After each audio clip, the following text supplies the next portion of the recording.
Olá, nesse vídeo eu vou falar para você sobre algumas das principais melhorias feitas no Adiante Framework 7. É importante lembrar que o descritivo completo encontra-se no site, na área de Changelogs. Eu vou dividir esse vídeo em duas partes. Na primeira, nós vamos verificar componentes novos e melhorias em geral por meio de exemplos, e num segundo momento, nós vamos verificar as melhorias feitas no template, que é o grande gabarito sobre o qual as aplicações no framework geralmente são criadas, porque ele já oferece controles como, por exemplo, de permissão de acesso, de login, de logs, de alteração de registros, mensagens entre usuários, dentre outros. Antes de mais nada, temos melhorias globais, como por exemplo a atualização da jQuery, atualização da Bootstrap para a série 4, de componentes como Select 2, Summer Note e Font Awesome, que agora está na série 5. Então vamos lá, começando por alguns componentes novos. Temos a visão de ícone, o Icon View, que vai possibilitar vocês trabalharem com a manipulação de sistema de arquivos ou mesmo de registros na base de dados como se fossem ícones, uma espécie de manipulação alternativa do visual. Temos também o componente de Timeline, que vai permitir vocês disporem registros de eventos cronológicos em ordem vertical, com a possibilidade de colocar ações nos eventos e também ações condicionais. Temos agora a visão de Cards, que é uma visão alternativa à visão de Data Grid, muito simples de ser utilizada da mesma maneira. Temos ali o objeto Card View e a adição de objetos da mesma maneira que nós adicionávamos objetos na Data Grid. Possibilidade de colocar objetos embutidos dentro de cards ou templates dentro de cards com vídeos. Possibilidade de usar o cards como substituição da Data Grid de maneira bem simples e transparente para edição e exclusão de registros. Temos também um novo componente de Kanban, que vai possibilitar vocês terem um gerenciamento de tarefas, criação de novas tarefas, mover atividades, mover fases, edição de atividades em cortina lateral, tudo bem dinâmico. Componente novo Checklist, que vai possibilitar um input muito simples no formato de Data Grid para postagem de registros. Temos aqui o componente Checklist, muito simples de ser utilizado, bem curto, enxuto. Temos também o componente novo de Toast, que vai, em muitos casos, substituir o dialog tradicional. Temos um componente PageStep, que nós já tínhamos algo similar, mas não era tão bom quanto. Esse novo componente vai facilitar bastante o uso. Na parte de persistência, temos a implementação de aggregations. Então, nós temos como, por exemplo, com uma única linha de código, fazer uma operação de sum, group by, count distinct, com filtro de where. Já tínhamos como fazer isso com maneiras alternativas, mas agora temos com uma única linha de código que vai tornar essa operação bem mais fácil. Cortinas laterais com apenas uma linha de código, você diz que aquela página vai abrir na forma de uma cortina lateral modal, uma forma visual alternativa à janela. Temos exemplos agora de calendário, com criação e edição de eventos em cortina lateral, bastante simples de ser utilizado. Exemplo de como fazer formulários com abas internas. Exemplo de como fazer telas com edição lado a lado, formulários e data grids. Exemplos novos com busca de tela para data grid com base na digitação, não envolvendo o banco de dados. Exemplos de como fazer data grids com colunas auto-escondidas conforme a resolução disponível da tela. Algumas colunas são escondidas, então existe uma programação disso. Possibilidade de exemplos prontos de exportação da data grid em formatos como PDF, CSV, exemplos prontos de como colocar link para envio de e-mail ou link para abertura de link para envio de WhatsApp. Exemplo de relatório simples com consulta SQL, nós trabalhávamos muito com Active Record e aqui deixamos o exemplo pronto para a utilização do método getData, um método bastante simples para fazer consultas SQL usando prepared statements. Exemplos de fatura prontos com exportação de PDF utilizando as classes da biblioteca Bootstrap. Exemplos de relatórios como de lançamentos de caixa com geração também em formato de PDF. Tela de listagem de vendas com cortina lateral para mostrar a consulta, geração de PDF com os dados da venda e edição em janela com mestre detalhe. Importante falar que nós temos um modelo totalmente novo de mestre detalhe que agora não mais utiliza sessões, utiliza dados contidos na própria data grid para manipulação, bem mais eficiente e econômico também no tráfego de dados. Lista de exemplos agora com buscas inline, né, buscas no header da data grid. Então temos aqui exemplo da lista de clientes feito com esse tipo de busca. Lista de clientes com edição em cortina lateral, então no lugar de abrir o formulário substituindo ou em janela, abre em cortina lateral.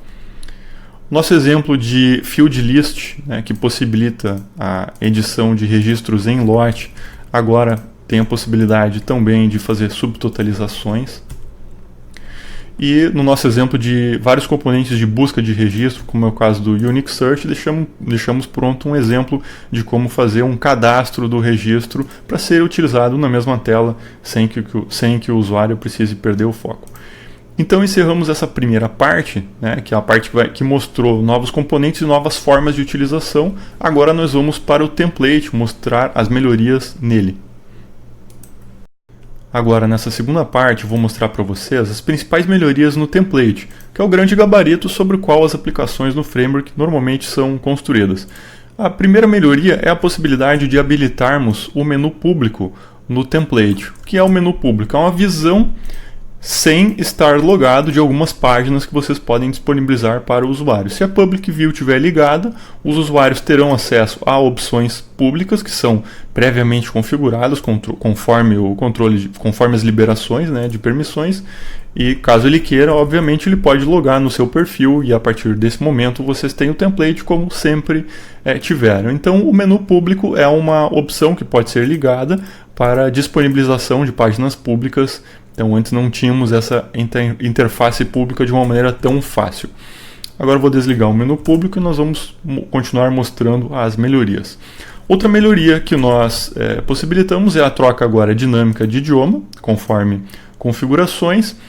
E a troca de unidade também possibilita agora, opcionalmente, a troca de base de dados, configurando uma espécie de multi-tenant.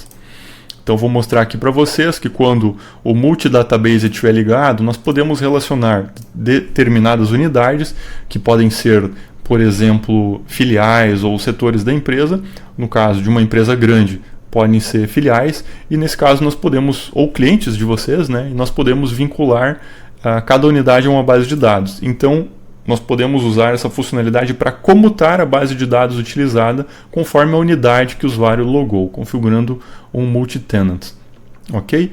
Temos melhorias no cadastro de usuários. No cadastro de usuários, agora nós temos um novo componente aqui para fazer a checagem dos programas, a qual ele vai ter permissão com busca dinâmica. Ok? Nós também vamos ter aqui o botão de personificar. Nesse caso nós vamos assumir o controle daquele usuário, assumimos o perfil dele nesse momento, o que é bastante interessante para que o administrador possa fazer, por exemplo, um teste, né, com um perfil específico do usuário sem precisar pedir a senha dele. Temos também agora o que antes não tínhamos, a possibilidade de exportar os dados em vários formatos, como por exemplo PDF, CSV, XML, né? Para administradores de sistema pode ser interessante, já está default de fábrica. Temos também um novo editor de menu para que vocês possam colocar facilmente as opções novas na tela, né? Temos a possibilidade aqui de adicionar itens abaixo, itens filho, remover item, temos a escolha de menu, localização de programas, uma funcionalidade bastante interessante. Temos alguns dashboards prontos, como por exemplo para gestão de usuários, para verificarmos quantidade total de usuários, de programas, de usuário por grupo, usuários por unidade. Também temos na área de logs um dashboard com resumos de acessos, logs de SQL, logs de request e assim por diante.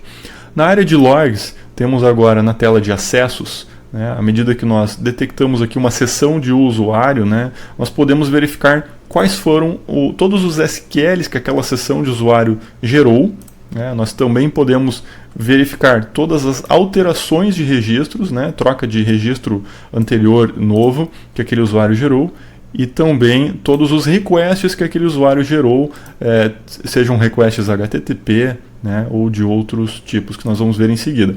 Temos uma melhoria significativa nas telas de log, a tela de log de alteração de registros, temos novas informações, temos o programa que alterou o dado, né, o dado velho, o dado novo, temos a rastreabilidade total, programa e a linha que disparou a ação de troca de valor.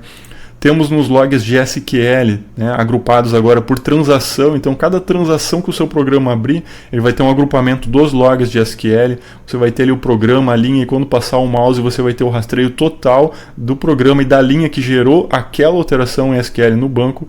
Temos os logs de request, cada requisição gerada, né, seja HTTP, REST ou até pela linha de comando, vai cair nesse log aqui. Você vai ter a sessão, o IP, o usuário, a hora, todo o header e o body, né, da requisição.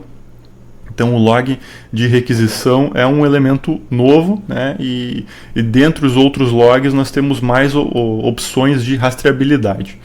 Temos também um debug console, que é um painel de depuração disponível para o administrador. Então você vai navegando e o programa que você escolheu vai aparecendo aqui embaixo, né? E se você enviar os dados, por exemplo, vai aparecer o corpo da requisição aqui, né? Apenas um facilitador para você monitorar o que está sendo requisitado para o servidor naquele momento. Foram feitas também melhorias nas inbox de mensagens entre os usuários, né? Melhorias no aspecto visual. Temos também a distribuição de manifestos PWA para facilitar a instalação dessa aplicação num dispositivo móvel, e também alguns serviços prontos, né, REST e pela linha de comando, para que você possa fazer a gestão dos usuários da sua aplicação a partir de outras aplicações de requisições RESTs, ou mesmo através de integrações via crontab e agendador do sistema. Então esses serviços já estão prontos e distribuídos junto com essa nova versão do template. Então essas são algumas das principais melhorias feitas no template, né? No primeiro bloco nós vimos do framework e agora nós vimos do template. Lembrando que sempre que nos changelogs nós temos a descrição completa, né, das melhorias com mais detalhes.